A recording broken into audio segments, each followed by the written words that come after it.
बिपिएफनि Banargaon block बिपिएफनि parent बडिनि अर्गेनाइजिं सेक्रेटारियाव बिबान दंमोन। आंनि मुङा श्री रहेन्द्र दैमारि, गामिया आंना सामखागुरि आरो प्राइमारिया सोनाब मालिगाव। दा आङो बिपिएफनि अर्गेनाइजिं सेक्रेटारिबाबो आरो बिपिएफखौ आं दाबो पार्टी हिसाबै आहा गाज्रि मोननाय गैया आरो बिपिएफ पार्टी हिसाबै आहा जेबो बुंनांगौ गैया।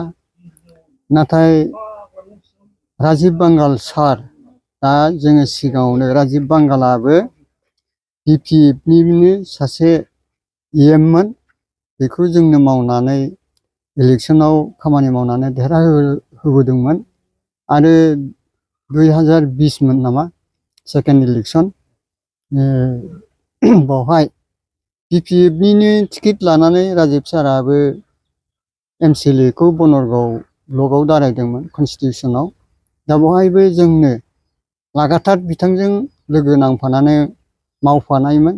दा बिथाङा बिजेपियाव थांदों, नाथाय बिथांखौ जोङो मोजाङैनो मिथिखागौ, सिनायखागौ आरो जोंनि बनरगाव 9 नं बनरगाव कनस्टिटिउसननि एमसिएलए हिसाबै आंबो बनरगावनिनो समस्तिनिनो सासे नागरिक हिसाबै जोंहा सासे एमसिएलएजों न'खरनि बायदिसिनानि हाबि जाबिनि सुख दुखनि खोथा रायलायनो मोन्थाय दङ।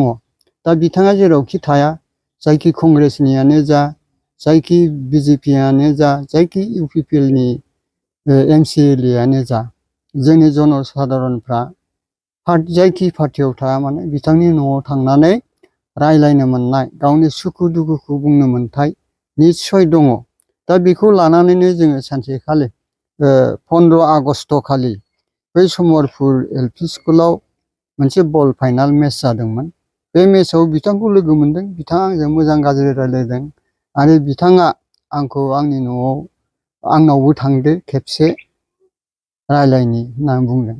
ओमफ्राय आंहाबो माखासे न'खरफ्राव समस्या दं, सुख दुख दं हिसाबै पार्सनेलि मेटार लानानै आं बिथांजों रायलायनो थांदोंमोन आरो बिथांजों रायलायदोंबो आरो बिथांजों रायलायनायाव आंजों रावबो हाबफायाखैबो थाफायाखैबो, बिनि फेमिलिबो थायाखै, मिसेसआबो थायाखै आरो जोंनि चेयारमेनाबो थायाखै। जों सानैजोंल' जोंनि गोसोनि खोथाखौ रायलायदों, सुख दुखनि खोथाखौ रायलायदों। दा बेवहायनो रायलायखांनानै बेसेबा गोबावजों थाबाय। बेनिफ्राय आंनि जेनोखि प्राइमारि जेन'बा ब्लकनि जोंनि बनरगाव ब्लक जेन'बा बिपिएफ पार्टिनि जाय इनचार्ज बिबान मोननाय देगलाय, बे देगलाया बोरैबा मिथिहैबाय। मिथिहैनानै बिनिफ्राय प्राइमारियाव फन हरबाय। प्राइमारियाव फन हरनानै प्राइमारिनि मानसिफ्रा आंनाव सोंबाय जे नोङो माथो बिजेपियाव थांनो राजीब बांगालनाव रायलायहैबाय।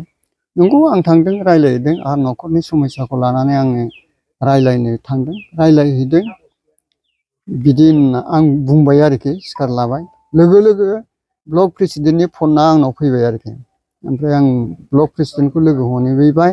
लोगो हमनानै आङो गासैबो सुखु दुखु बाथ्राफोरखौ रायलायबाय। आंहा न'खराव मोनसे गिदिर बिपद जादों, बे बिपदनि सोमोन्दैबो आं रायलायबाय।